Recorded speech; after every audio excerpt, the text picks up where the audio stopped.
Bonjour, chers amis. Je m'appelle Alain Pilote et je suis le rédacteur de la revue Vers demain.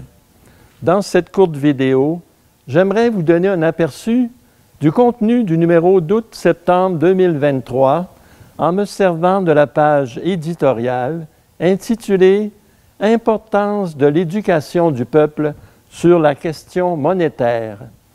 Cette fois-ci encore, comme dans tous les numéros de Vers demain, vous pourrez trouver une grande variété d'articles sur tous les sujets d'actualité et surtout sur la question économique qui est la préoccupation quotidienne d'à peu près tous les citoyens. Par exemple, rappelez quel est le but de l'économie, qui est tout simple, produire les biens et services dont les gens ont besoin et s'assurer que ces biens rejoignent les personnes qui en ont besoin.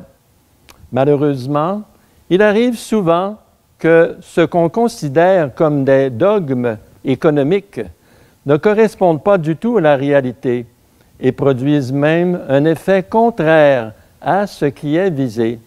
Par exemple, un de ces faux dogmes est qu'il faut combattre l'inflation par la hausse des taux d'intérêt, alors que de plus en plus de gens réalisent que c'est précisément la hausse des taux d'intérêt qui fait augmenter les prix et le coût de la vie.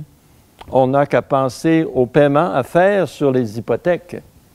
Ce que Vers demain vise par la démocratie économique, c'est une civilisation d'hommes libérés financièrement.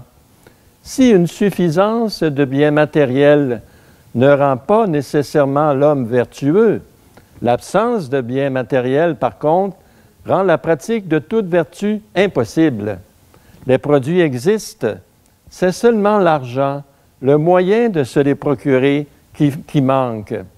Et quand l'argent manque, à défaut de corriger le système financier, la seule solution qui reste pour beaucoup de jeunes, spécialement en Afrique, est de s'exiler dans des pays plus riches, en espérant y trouver un avenir meilleur, alors que plusieurs d'entre eux meurent en route sur la mer avant d'y arriver.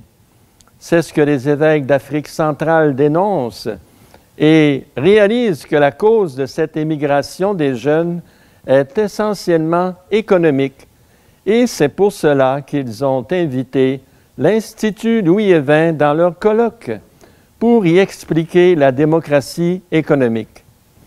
Pour obtenir ce changement du système financier, il faut l'éducation du peuple sur la question monétaire, comme le rappelait Monseigneur Benjamin Almoneda des Philippines, décédé récemment.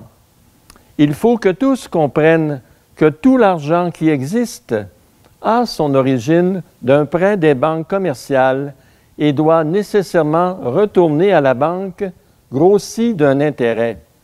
En d'autres mots, si personne n'empruntait des banques, il n'y aurait pas du tout d'argent en circulation. Cela donne à la population le choix entre s'endetter ou bien crever de faim, deux choix inacceptables. Pour que la démocratie économique devienne réalité, il faut une véritable démocratie politique, c'est-à-dire que les citoyens puissent obtenir des résultats de leurs représentants élus pour que ceux-ci ne cèdent plus aux pressions des financiers, mais servent plutôt les intérêts du peuple. Cela s'obtiendra par l'éducation du peuple pour former une opinion publique assez puissante pour que la population se fasse écouter par ses représentants élus. Tout le monde se rend compte que les temps actuels sont inquiétants, non seulement du point de vue économique, mais aussi du point de vue moral, et on peut y ajouter les risques de guerre mondiale. Mais la Vierge Marie nous rappelle que pour obtenir la paix, il faut prier le rosaire, le chapelet, pour éviter aussi de grands châtiments. Aujourd'hui, bien des gens qui se disent intelligents déclarent que croire en Dieu est incompatible avec la science. Pourtant, un des plus grands génies de tous les temps, Blaise Pascal, pensent exactement le contraire, comme l'explique le pape François dans sa lettre apostolique pour le 400e anniversaire de naissance de ce grand savant, philosophe et mathématicien français. Dieu ne nous laisse pas sans moyens pour affronter les difficultés actuelles. L'Église nous offre les sacrements, surtout la Sainte Messe, à laquelle, si on comprenait vraiment ce qui s'y passe, on ferait un effort pour y participer, non seulement tous les dimanches, mais aussi tous les jours si possible. Et pour terminer, un autre témoignage qui montre que Dieu et sa Sainte Mère, la Vierge Marie, ne nous abandonnent pas. C'est l'histoire extraordinaire de l'image de Notre-Dame du Bon Conseil au sanctuaire de Genazzano en Italie. L'image en page couverture de ce numéro de Vers demain est d'ailleurs une version plus récente d'un artiste inspiré de l'image originale de 1467.